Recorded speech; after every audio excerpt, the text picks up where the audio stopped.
ኣብ 2017 ዓመተ ምህረት ፈረንጂ ሓደ ሰብ ብ$15 ሚልዮን ዝግመት ሓሳብ ተለሚኑ ኣብ ውሽጢ ሓፂር ግዜ ድማ ትሪልዮናት ዶላር ዝዝውር ግዙፍ ትካል ፈጠረ። ኣብ 2024 ዓመተ ምህረት ፈረንጂ ድማ እቲ ዝሃብተመ ናይ ክሪፕቶ ቢልዮነር ናብ ቤት ማእሰርቲ ኣሜሪካ ክኣቱ ተራእየ። እዚ ታሪክ ናይ ሓንቲ መድረኽ ጥራይ ኣይኮነን። እዚ ታሪክ ናይ ቻንግ ፔንግ ዣኦ ሲዜድ እዩ። ካብ መክዶናልድስ ኮይኑ በርገር ካብ ዝግብጥ መንእሰይ ክሳብ ኣብ ዓለም ዝሃብተመ ሰብ ክሪፕቶ ዝበጽሐ መወዳእቱ ድማ ምስቶም ንሱ ዝሰገሮም ሕግታት ዝተጋጠመሉ ህይወት። ከምዚ ዓይነት ህይወት ብኸመይ እዩ ናብዚ ደረጃ በፂሑ? ናይ ሲዜድ ሜላ እንታይ እዩ ስርሒቱ፣ ትብዓቱ ወይስ እቲ ኣብ ማእኸል ዘይብሉ ዲሰንትራላይዝ ዝብል ፍልስፍናው? ሎሚ ኣብዛ ቪድዮ ናይ ሲዜድ ህይወት ካብ ሰረቱ ክሳብ ሎሚ ዘለዎ ቦታ ብዝርዝር ክንሪኦ ኢና። ንስኻትኩም ድማ ክሪፕቶ ከም ሓድሽ ናይ ገንዘብ መጻኢ ዶ ወይስ ከም ሓደ ዓብይ ፀወታ ጌርኩም ትርእይዎ? ነዚ ንምርዳእ ተኸታተሉና። ኩሉ ነገር ዝጀመረሉ ቦታ ቻይና እዩ። ብ1977 ኣብቲ ግዜ ፖለቲካዊ ራዕዲ ዝነበረሉ ቻይና ኣቦኡ ፕሮፌሰር ዝነበረ ብሰንኪቲ ዝነበረ ስርዓት ኣንጻር ህዝቢ ተባሂሉ ተወቂሱ። እዞም ስድራ ቤት እዚኦም ናብ ካናዳ ክስደዱ ተገዲዶም። ሲዜድ ኣብ ካናዳ ክበጽሕ ከሎ ወዲ 12 ዓመት እዩ ነይሩ። ቋንቋ እንግሊዝኛ አይከልን፣ ገንዘብ የብሉን። ንሱ ግን ከም ካልኦት አይነበረን። እቲ መዓልታዊ ህይወቱ ኣብ ማክዶናልድስ ኮይኑ በርገር ብምጥላስ እዩ ጀሚሩ። ስለምንታይ? ንቤተሰቡ ንክሕግዝ። ሲዜድ ንምሸት ሙሉእ ኣብ ማክዶናልድስ ይሰርሕ፣ ንግሆ ድማ ትምህርቱ ይከታተል። ናይ ስራሕ ባህሊ ኣብ ሓደ ቃለ መጠይቅ ከም ዝበሎ ማክዶናልድስ ብዙሕ ነገር ኣምሂሩኒ እዩ። ብኸመይ ንሕማቅ ኩነታት ክትዋጾ፣ ብኸመይ ንከስተመር ክትዕግቦ፣ ከምኡ እውን ብኸመይ ብግዜ ትሰርሕ።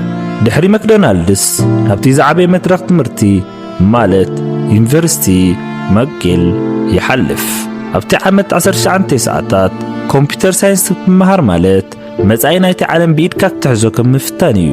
እቲ ሲዜድ ዘለዎ ዓቕሚ ዝረኣየሉ እዋን ድማ እዚ እዩ። ንሱ ንኮምፒተር ከም ሓደ መሳርሒ ጥራይ ርዮን እዩ፣ ከም ሓደ ፍሉይ ቋንቋ እዩ ዝርዮ። ብድሕሪኡ ድማ ናብቶም ዓበይቲ ናይ ገንዘብ ማእኸላት ዓለም ዝኾኑ ቶኪዮን ኒውዮርክን ይኸይድ። ኣብ ቶኪዮ ስቶክ ኤክስቼንጅስ ብሉምበርግን ይሰርሕ። ኣብዚ እዩ ሲዜድ እቲ ሚስጥር ናይ ሓይሊ ግዜ ዝተምሃረ። ኣብ ንግዲ ገንዘብ ሓንቲ ሰከት ክትቀደም ማለት ሚልዮናት ዶላራት ትረፍ ማለት እዩ። እዚ ትምህርቲ እዚ ድማ እዩ ድሕሪ ዓመታት ባይናንስ ክትከውን ዝኽኣለት። ኣብ 2013 ሲዜድ ኣብ ሻንጋይ ነበረ። ኣብቲ ግዜ እቲ ክሪፕቶ ወይ ቢትኮይን ንብዙሓት ሰባት ሓደ ዓይነት ዕሽነት እዩ ዝመስል ነይሩ። ግን ንሲዜድ እቲ ኮድ ናይ ቢትኮይን ምስ ረኣዮ ዝተፈላለየ ነገር እዩ ዝስምዖ ነይሩ። ሓደ ምሸት ምስ ፈለጥቱ ኣብ ሓደ ፀወታ ፖከር ኮይኖም እናተዘራረቡ ከለዉ ብዛዕባ ቢትኮይን ሰምዐ። ካልኦት ሰባት ዋጋ የብሉን ክብሉ ከለዉ፣ ሲዜድ ግን እቲ ዋይት ፔፐር ናይ ቢትኮይን ብምሉእ አንቢቡ ተረድኦ። ኣብቲ ግዜ እቲ ቢትኮይን ኣብ $600 ነይሩ። ሲዜድ ንመንበሪ ገዙ ብምሻጥ ዘለዎ ገንዘብ ኩሉ ንቢትኮይን ገዝኦ። እዚ ንዕኡ ኩሉ ወይ ወላ ሓንቲ ኦል ኢን ዝበሃል ውሳነ ነበረ። ኣብቲ ግዜ እቲ ኣብ ሻንጋይ ዝነበሩ ናይ ክሪፕቶ መድረኻት ኣዝዮም ዝድንግዩን ሰባት ብቐሊሉ ገንዘቦም ዝስረቁሉን ነይሮም።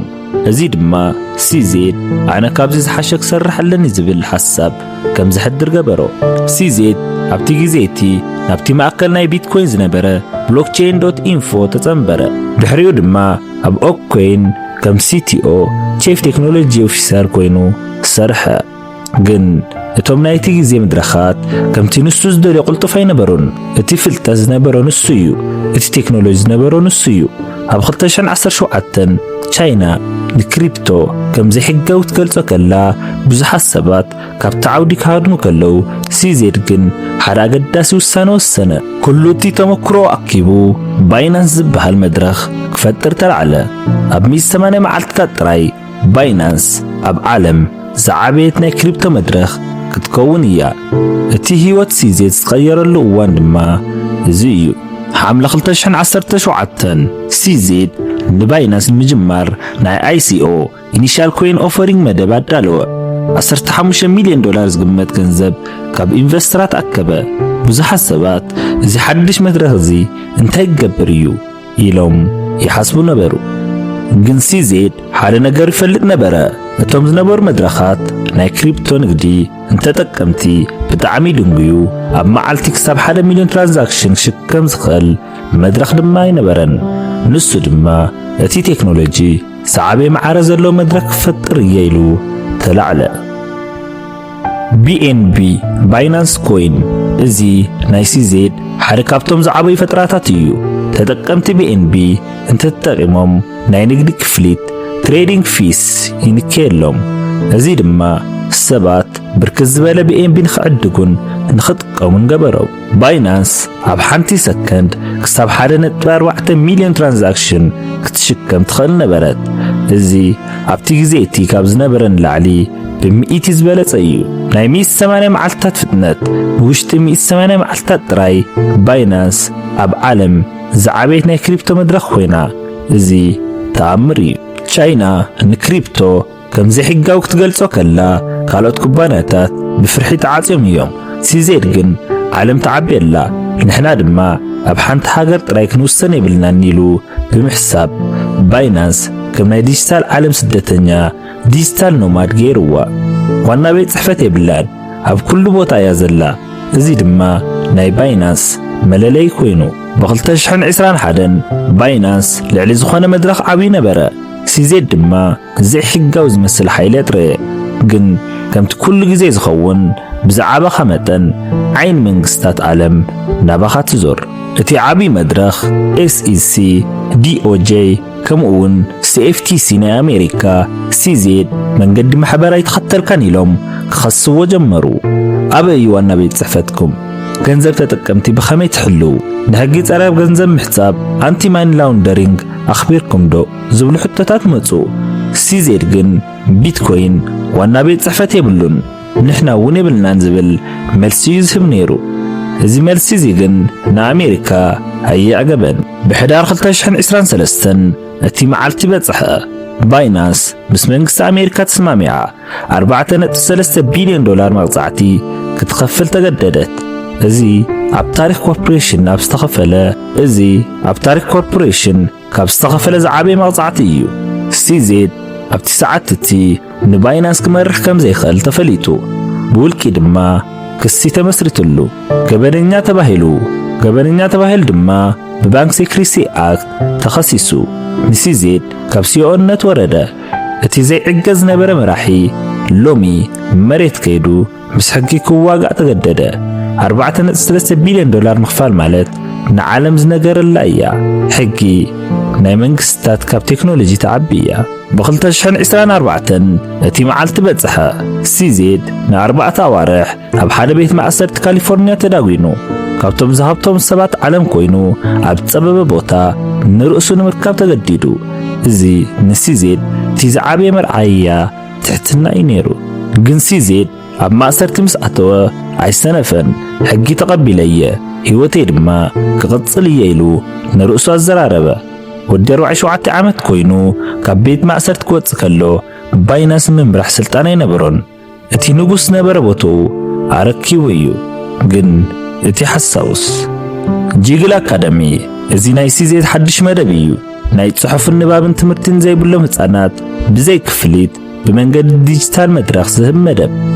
ናይ ሓቂ ትርጉም ሲዜድ ካብ ገንዘብ ምግልጋል ናብ ሰብ ምግልጋል ተሰጋገይሩ። እዚ ንብዙሓት ሰባት ዘገርም እዩ። ሎሚ ሲዜድ ነፃ እዩ፣ ግን ዝተቐየረ ነፃነት እዩ። ናይ ባይናንስ ዋና ኣክስዮነር ኮይኑ ይቕጽል። ሃብቱ ድማ ካብ 50 ክሳብ 90 ቢልዮን ዶላር ይግመት። ካብ ማእሰርቲ ወፂኡ ብዛዕባ ገንዘብ ዘይኮነ ብዛዕባ ትምህርቲ ህፃናት ክዛረብ ከሎ ዓለም ትግረመላ። እዚ ናይ ሲዜድ ህይወት ብሓቂ መጽሓፍ ዘንብብ እዩ። ታሪክ ሲዜድ ታሪክ ናይ ሓደ ትብዓት ዝመልኦ ወዲ ሓደገኛ ሰብ እዩ። ንሱ ንክሪፕቶ ካብ ናይ ቴክኖሎጂ ፍልጠት ናብ ናይ ንግዲ ዓለም ኣምጽእዎ። ሕጊ ጥሒሱ እዩ፣ መቕጻዕቲ ድማ ኸፊሉ እዩ። ሎሚ ክሪፕቶ ከም ዝነበረ ዘይኮነ ኣብ መዓልታዊ ህይወትና ተጸሚዶ ኣሎ። ሲዜድ ነቲ ማዕበል ጀመረ እዩ። ህይወት ከዓ ሓንቲ ነገር ትምህረና፣ ኣብዚ ዓለም ተዓቢ ዘላ ቴክኖሎጂ መሪሕነት ማለት ስልጣን ጥራይ ዘይኮነ ግብረ ገብነትን ተሓታትነትን እውን እዩ። ንዓኻትኩም ከ ሲዜድ ጀግና ናይ ዲጂታል አብዮት ድዩ ወይስ ሓደ ሕጊ ዘይግደሰሉ ቢልዮነር? ኣብ ኮመንት ክደፉልና። ነዚ ታሪክ እዚ ስለዝተማዕኹሞ የመስግን። ንዝያዳ ትምህርታዊ ታሪክ ሰብስክራይብ ግበሩ።